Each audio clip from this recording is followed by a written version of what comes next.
আমি এখানে 350 গ্রাম আলু নিয়েছি, আলু সিদ্ধ করে নিয়েছি। আর এখানে আছে গাজর, বিট, ধনেপাতা, কাঁচা লঙ্কা ও 2 থেকে 3 কোয়া রসুন ছোটো ছোটো করে কুচি করে নিয়েছি।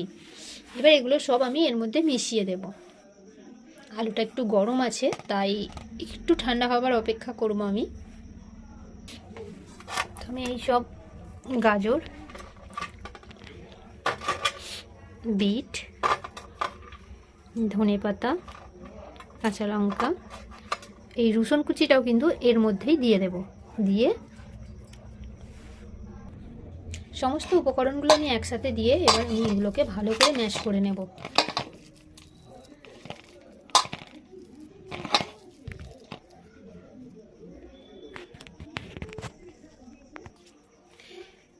পুরোটা মেখে নিয়েছি। এই পর্যায়ে আমি পরিমাণ মতো নুন দিয়ে দেব ও কিছুটা এই যে নেড়ো কিনে নিয়ে এসেছিলাম, গুঁড়িয়ে নিয়েছি, ব্রেড ক্রাম্ব করে নিয়েছি, কিছুটা পরিমাণ দিয়ে দেব।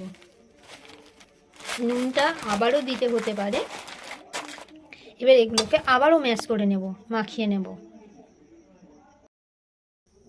তো বন্ধুরা, আজ আমরা একটা ড্রাই মশলা বানিয়ে নেব। এই কয়েকটা গোটা গরম মশলা দেব। এই যে কিছুটা পরিমাণ ধনে দিয়ে দেব,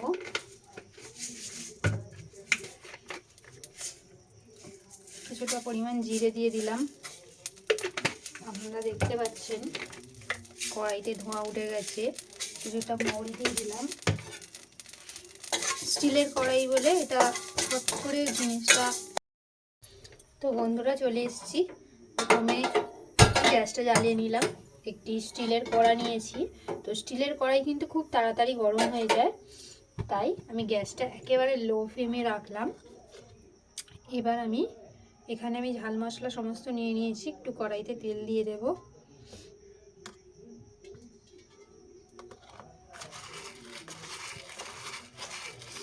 আর দেখুন, তেলটা দেওয়া মাত্রই কিন্তু তেল গরম হয়ে গেছে।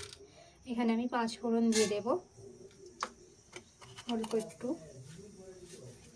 আর ছোট্ট একটা তেজপাতা দিয়ে দেবো, অল্প চারটে চিড়ে দিয়ে দেবো।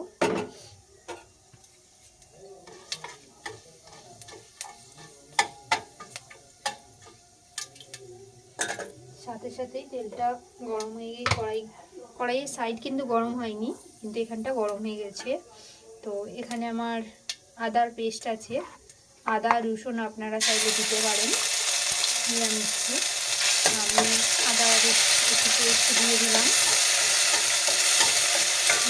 হালকা হাতে ভেজে নেব।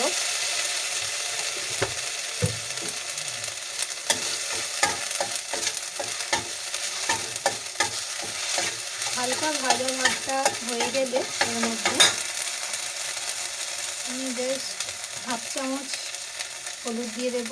আর ওখানে যেহেতু কাঁচা মরিচ দেওয়া আছে, তো এখানে হাফ টিস্পুন মতো লঙ্কা দিয়ে দেব। স্টিলের কড়াইতে করছি, তাই সমস্ত কিছু রেডি করে নিয়ে করছি, না হলে দেখতে পাচ্ছেন কড়াই গরম। কড়াইয়ের সাইড কিন্তু গরম নেই, ঠান্ডা, মাঝখানটায় শুধুমাত্র গরম।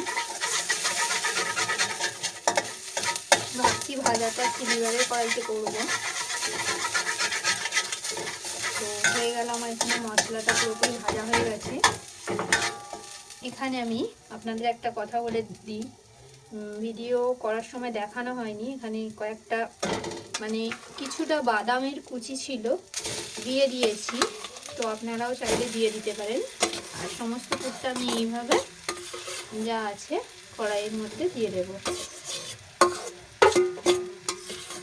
রেডি করা পুরটা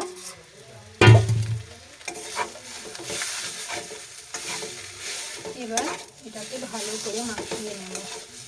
আপনারা চাইলে এই যে কড়াইয়ের মশলাটা, ওটাকে তুলে নিয়ে এর সাথে মাখিয়ে দিতে পারেন। আমিও মাঝে মাঝে ওটাই করি। কড়াইটা যেহেতু একেবারে লো ফ্লেমে রাখা আছে, একটু ফ্লেমটা জোর দিয়ে দিলাম।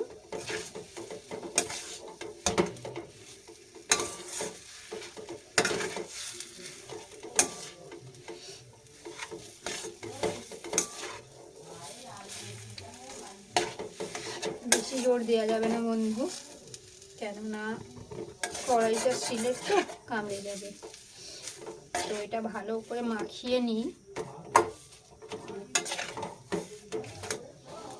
নেবার পর এর মধ্যে আমি এই যে এভারেস্টের একটু কাসুরি মেথি দিয়ে দেবো।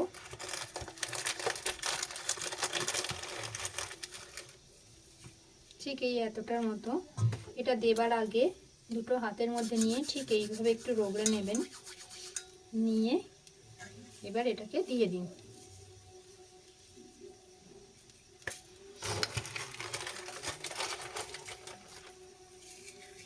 পরিমাণটা আরেকটু দিলাম।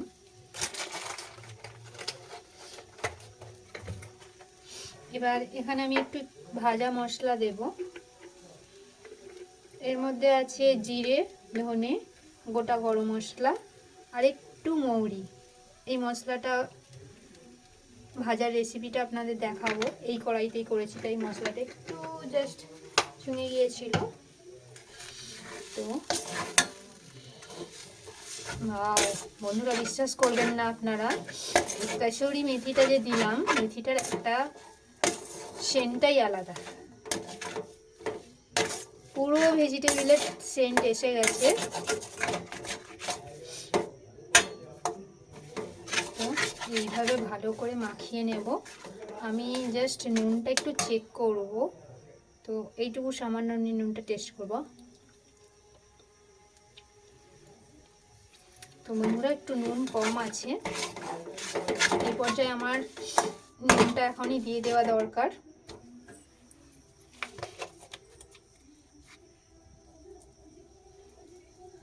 আপনারাও যখন করবেন নুনের পরিমাণটা দেখে নেবেন।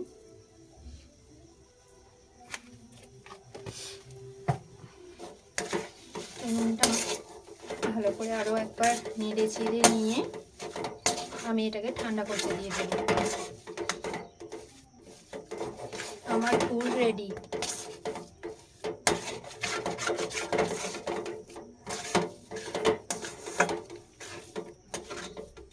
এই যে মশলাটা দিলাম, ওই মশলাটার জন্য কিন্তু খুব সুন্দর একটা স্মেল আসছে। গ্যাসটা বন্ধ করে দিলাম।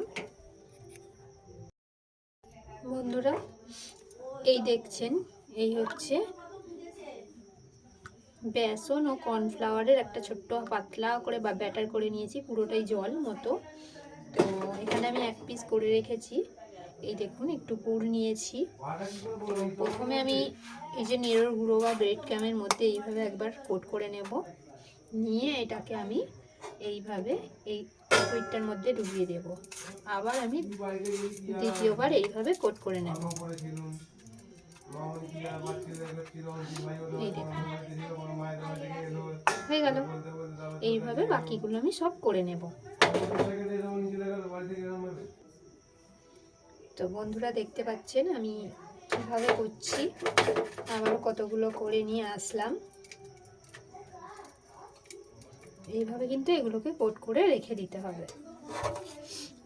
আবার ওই নিলাম, নিয়ে প্রথমে আমি এটা এইভাবে দেখিয়ে দিচ্ছি আপনাদেরকে আবারও একবার।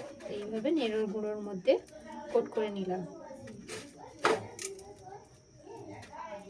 নিয়ে এটাকে আবার এই বাটির ব্যাটারটার মধ্যে ডুবিয়ে আবার ডবল কোটিং করে নেব। ডবল কোটিং করে নিলাম। এই রেডি হয়ে গেল।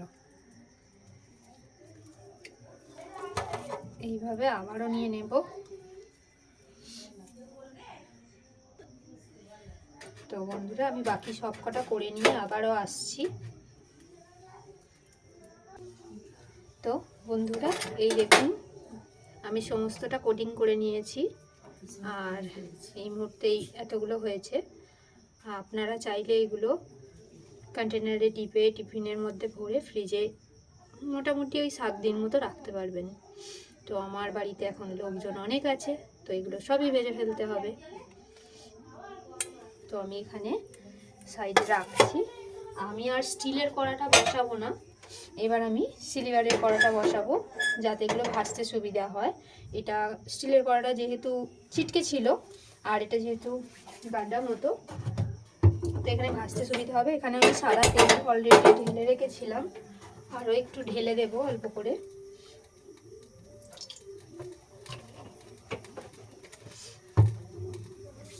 এবার শুধু তেলটা গরম হবার অপেক্ষা।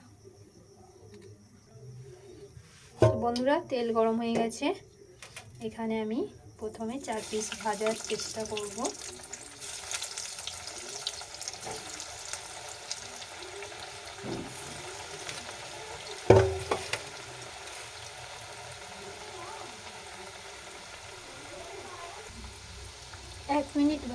এক পিঠ ভাজা হবার পরে আমি আর এক পিঠ উল্টে দেব।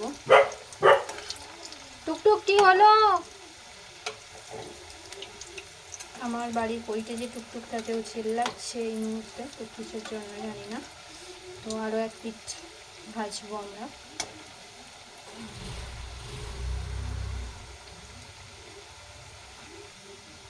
তো বন্ধুরা, এগুলো কিন্তু ভাজা হয়ে এসছে, দেখতে পাচ্ছেন আপনারা লাল লাল হয়ে গেছে। এ পর্যায়ে আমি কিন্তু গ্যাসের ফ্লেমটা লো মিডিয়ামে রেখেছি।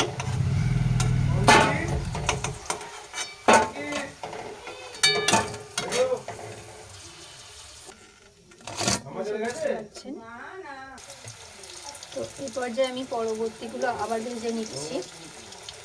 আমি বেশি দিচ্ছি না, তো 4 পিস করেই ভাজছি। আর আঁচের ফ্লেমটা কিন্তু আমি একদম মিডিয়াম রেখেছি।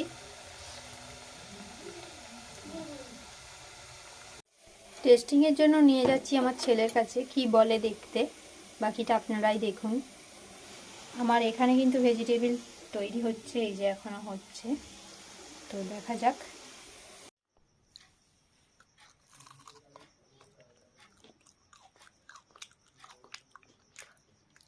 কেমন হয়েছে বাবা?